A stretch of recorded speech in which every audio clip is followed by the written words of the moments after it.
So, hello, good morning, guys. Today I want to talk about home automation stuff, or basically all kinds of domotica things.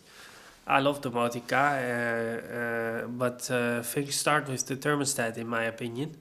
If you can remotely start, stop, schedule all kinds of stuff with the thermostat, then you're golden. Then that's the start of everything. So there are several protocols included in Domotica, ZigBee, and other kinds of protocols. I have a Toon from Eneco. It's built by a third-party company, and Toon is of Eneco is white labeling it in the Netherlands. So I'll show you what it does. This is the device. When I touch the screen, it starts in a state like with a dashboard. Now you can see the time, the temperature in-house, the radar is pulled off of online API, the power I'm consuming right now, from the grid. I can also connect my solar panels to this unit, but then I have to buy some kind of device that I have to connect to this machine, so that it also knows the input of the solar panels. I don't have that connected right now, so this figure that you see here is a grid wattage.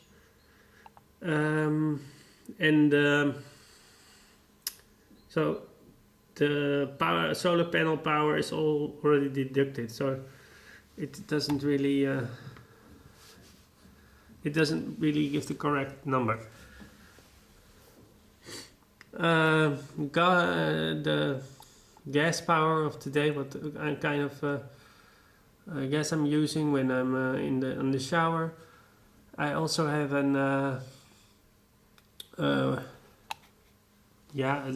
sun water boiler on the roof. It heats up water by flowing it through a radiator that's on the roof, and then that heats up, and then I can use that hot water to shower or other types.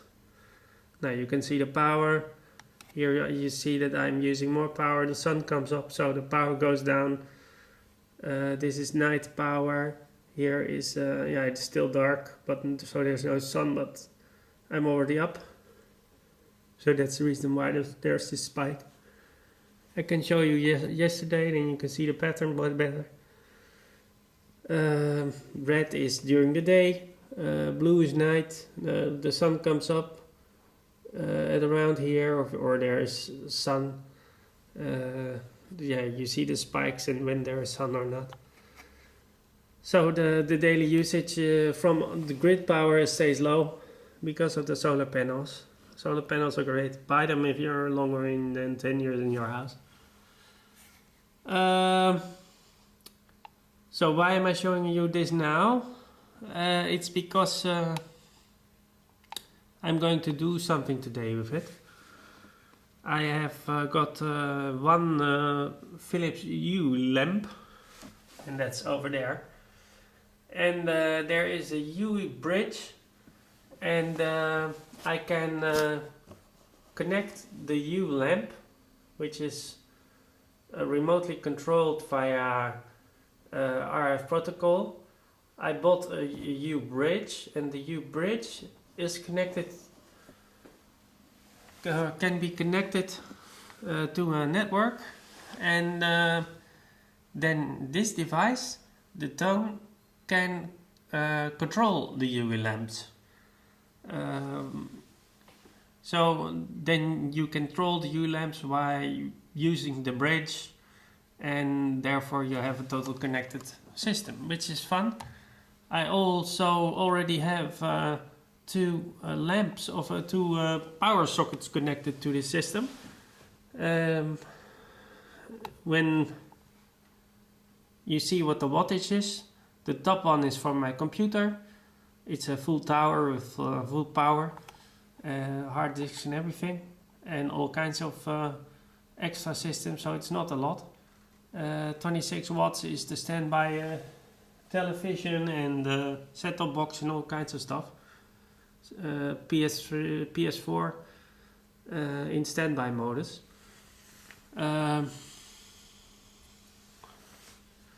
I'll show you the power sockets right now. So that's a power socket. It shows these lights. White means, or green white, but it's now means that it doesn't consume a lot of power. The color changes according to the power consumed, and so you can see how much power or amperage or wattage is going through the socket. So what more can I show you in this system? It's connected to the gas and power meter via remote connectors. The Holland has a system of smart power adapters. They send out signals to the net controllers to remotely monitor your power usage. You can use internal in the home the same numbers for your own system. So this system controls use that numbers to control itself. So you can say when I'm going to vacation, I can connect to two friends of mine.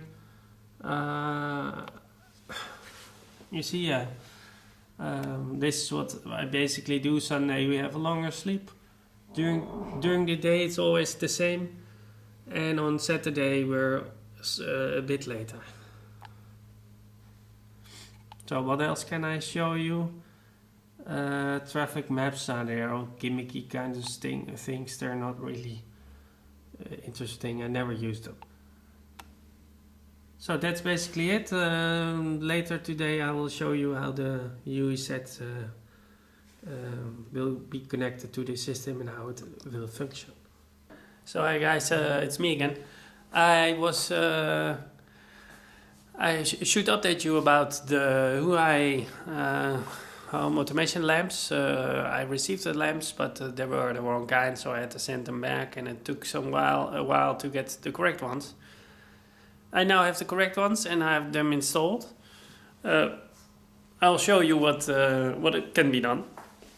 I was updating the current lamp that I had, which is that one, but apparently that lamp didn't suit the Hue protocol, so it's old, and unfortunately I couldn't get that in. But I bought some spots, and you can see them here. These white ones are remote controlled, so I'll demonstrate it on the tone. When I press this button, then you can see all the three lights I have. This says spot in corner, and these are the top ones. So I can now turn them on remotely. You see? And there's one one up there on the ceiling. It's also remotely controlled. I have a program installed via the Hue application, which I will show you. And then you can set in routines, and routines are basically when are they going turn on and when do they turn off. So you can make a schedule on how do they turn on. I have these all set to living room, so living room are all lamps together, and I can turn them on off. This is the ZigBee protocol on which the lights work. So you can use other brands, not all, but most brands, ZigBee related light protocols. Toon uses Z-Wave, so that's a different protocol, but I'll show you the bridge that connects it all together. I have a bridge device from Philips under my desk. It's that thing, and that takes care of the connection and the control of the lamps. It's a Philips ZigBee bridge. It's an Ethernet powered device in a 5 volts power. It connects to my Toon, and it connects to the device to an application on my smartphone. And with the ZigBee bridge, you can control all kinds of lamps and virtual switches and all that sort of thing. So I'm using 2 protocols right now, so ZigBee and Z-Wave, and there's lots of Wi-Fi controlled stuff in my house as well. So that's home automation for me now. I will be adding more stuff. I have a friend that does some home DIY controlled stuff. I'll maybe visit him once and show you what he's built, which is also fun to see. So far this review of the stuff of mine. The interface of the Philips application is kind of bad. It doesn't. The scheduling is really cumbersome. That's not a good thing. The lamps are expensive, but the